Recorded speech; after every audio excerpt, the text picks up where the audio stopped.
So we're walking into where it all started. Sure, he left everything out here on the court when he was here. This was obviously Gervon's, I think, his early dream.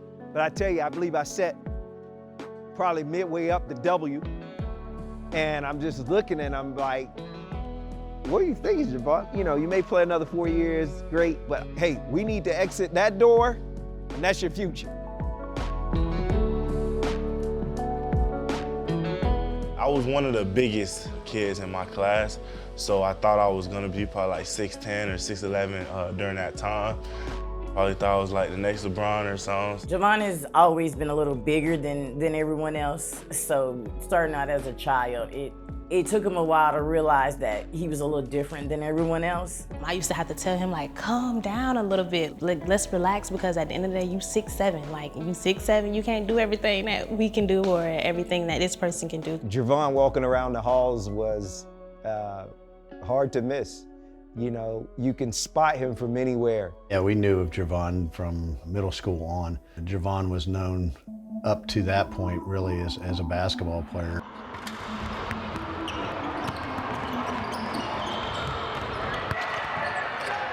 Watching him play, it was definitely get your popcorn ready because he's gonna throw it down. It's a show.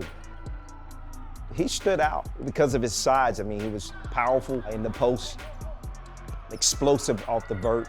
A showy player, like he liked to dunk and do stuff like that, steal the ball, so it got a lot of people hyped. He was a diehard basketball player. Like, his dad used to have him outside working out early in the morning. Like, they took that serious. Well, you can see his athleticism. For a big kid, he was light on his feet. He had great feet, and I always used the philosophy Coach Paterno used to say, give me a basketball player with good feet and we can make him a football player. We would often talk about, you know, what would it take to try it? Kept telling him like, nah, man, I'm a basketball player. Like, I'm gonna make it in basketball. And he believed in me. I wouldn't say he didn't believe in me, but he kept telling me like, you probably have a better shot on the football field. Somehow we convinced him to just come walk in the locker room. I just wanted to put on the uniform. Like, I kept asking him, like, I think I kind of tricked him, like, Coach, I wanted to see like how I looked in the football uniform. He put on the game uniform and looked himself. He held his phone out, snapped, you know, took a snap. And I seen myself, and I like how my arms look and everything in the uniform. Felt like that was his moment. I mean, it's like he blacked out and saw something that, you know, could change not just his life, but even the people that surround him. Came home one day and he was like, Coach said I could have all these D1 offers if I switched to football. And he said, Mom, just let me go to this camp and let me see how I do. Gervon's competitive, I mean, that's his nature.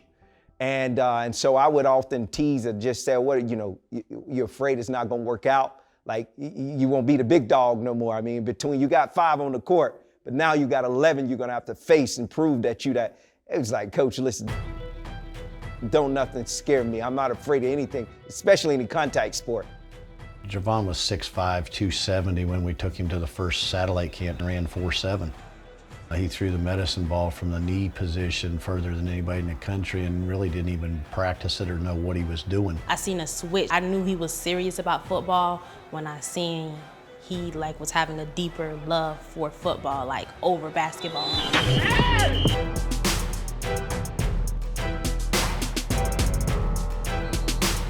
Before he came out, he had a few questions. Coach, you know, what do you think I'm gonna get an offer? And I said, Gervon, nobody's gonna offer you. What do you mean? You have to prove your skill set, your movement. You have to prove that you can be a force. That was easy! I'm like, Coach, that's not how it's gonna happen. I'm gonna come out there day one and I'm gonna show him like I can play for real. He comes out the first day, one of the coaches showed up, he turned his head north, and he said, well, Coach, who is that? A coach came out, seen me, and that same day I got an offer. I heard Gervon jump in the air. He did the little swoosh sound with his hands. Like, yeah, I got my first offer. The rest was history. That was the first football he had played in years. And he went to this camp and he excelled and he came home with 7 D1 offers. It's just a blessing that he was able to go to University of Florida and get that coaching and teaching and grooming in the weight room to carry from high school to that next level.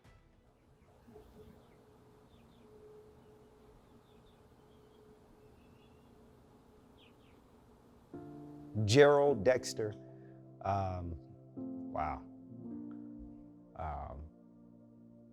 Try not to get emotional.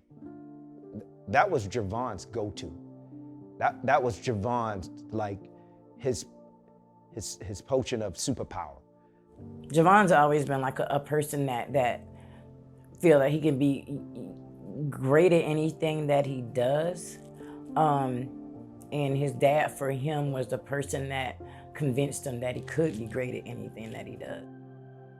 He was a great father. He really taught me who I was. He was big on believing in yourself, big on competing. Like I think he was the reason why I'm so competitive.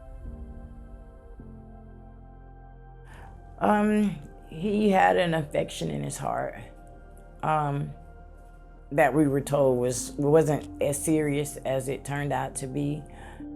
You know, something that we were told was going to be, you know, go in for like a little small routine operation. Didn't end up being that.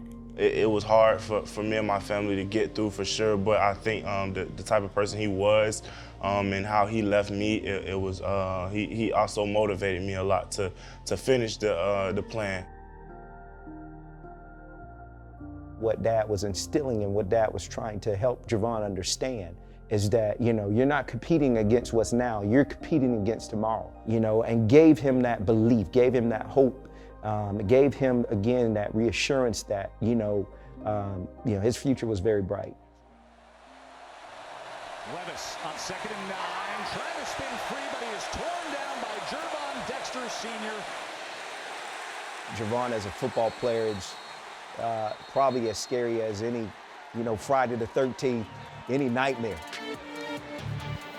He's one of them ones and he's always trying to get better. He's a force to be reckoned with. And I'm just telling you, man, I remember some games we played and we come to the sideline in the 4th quarter and it looked like G just got out there. He in that mode, man. And I'm like, man, it's gonna be a long night for that guard. G in the film room was amazing because he just took notes upon notes upon notes. And he was really a guy after games that, you know, he'd call you at 12:30 in the morning and ask you if you watched the game. Now, crazy thing is the game just got over at 11:30 at night and he wanted to know if you started watching the game yet. He didn't just necessarily ask how he did, he wanted to know how the team did. Draft night for Gervon, just walking in, it was just, I think, just a spirit in the air of just saying, this is what he's worked for. Hello? This call hey, is Gervon. being recorded. How you doing? Gervon. Good, this is Ryan Paul Yes, from sir. Bears. How you doing? How you doing? Sick of waiting? Yeah, I'm sick of waiting, man. All right, well, we'll put your I'm name. ready. You're going to be Chicago Bear, all right? Let's go. Let's go. Let's go. All right, here's Let's Coach let's Peterson. do it. I'm ready. I'm ready. I'm ready, man. I felt like elated. And it wasn't even about him being drafted. I was elated to see when you got that call and the smile and the crying, the emotion, and seeing his dreams come true. It was just awesome. I don't think I've had a moment like that in a long time. I was just looking at him like, you made it, and you put all of that hard work in, all those long nights, and it was just like a moment to just look back and reflect on everything that he has been through. On the 2023 draft, Chicago Bears select Gervon Dexter. It was a lot of excitement. I'll never forget, I got cold chills when the Bears called and Gervon got that call. And Coach Johnson and I looked at each other and said, think 5.5 years ago he was wondering whether he could play Division I football, and now he's, you know, the 53rd pick in the NFL draft. I know Mr. Gerald would have been so excited. It was like kind of bittersweet because I know he would have been so happy, but then it was also like he wasn't there to experience that moment. Just the way his dad raised him up as well. Like, I think that has a lot to do with how he is when it comes to his son.